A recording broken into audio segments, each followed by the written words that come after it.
Amazon ప్రైమ్లో crime 101 అనే movie trailer release అయిందండి.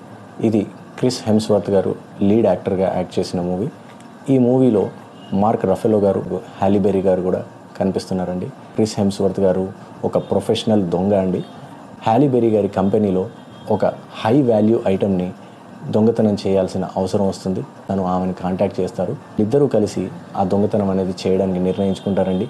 Holly berry గారు ఒక ప్రొఫెషనల్ దొంగకి ఎందుకు సాయం చేస్తున్నారు అంటే తనకి తన జాబ్లో ఒక రకమైన డిస్సాటిస్ఫాక్షన్ ఉందండి.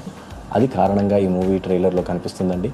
అండ్ మార్క్ రఫెలో గారు వచ్చేసి ఈ మూవీలో పోలీస్ ఆఫీసర్గా కనిపిస్తున్నారు. క్రిస్ హెమ్స్వర్త్ గారు ఇదివరకే చాలా దొంగతనాలు చేసి ఉంటారు. సో ఆ దొంగతనాల్ని ఈ ఆఫీసర్ ట్రాక్ చేస్తూ ఉంటాడు. ఇతన్ని పట్టుకోవడానికి చాలా ట్రై చేస్తూ ఉంటాడు. ఈ పర్టికులర్ దొంగతనం దగ్గరికి వచ్చేసరికి పోలీస్ ఆఫీసర్ సక్సెస్ అయ్యాడా అతన్ని పట్టుకోవడంలో, లేదా ఆ ప్రొఫెషనల్ దొంగ సక్సెస్ అయ్యాడా దొంగతనం చేయడంలో, హాలీ బెర్రీ గారు ఎటువంటి పర్యవసానాలు చూడవలసి వచ్చింది అనేది ఈ మూవీ ట్రైలర్లో చూపించారండి. ఓల్డ్ ప్లాటేనండి. ఇటువంటి స్టోరీతో చాలా సినిమాలు వచ్చాయి హాలీవుడ్లో. బట్ పిక్చరైజేషన్లో, ట్రీట్మెంట్లో, స్క్రీన్ ప్లేలో ఏదన్నా కొత్తదనం ఉంటే ఆ మూవీ ఖచ్చితంగా వర్కౌట్ అవుతుందండి. I like the trailer. Like, share, comment and subscribe to my channel. For more such videos, visit my channel and check out the list.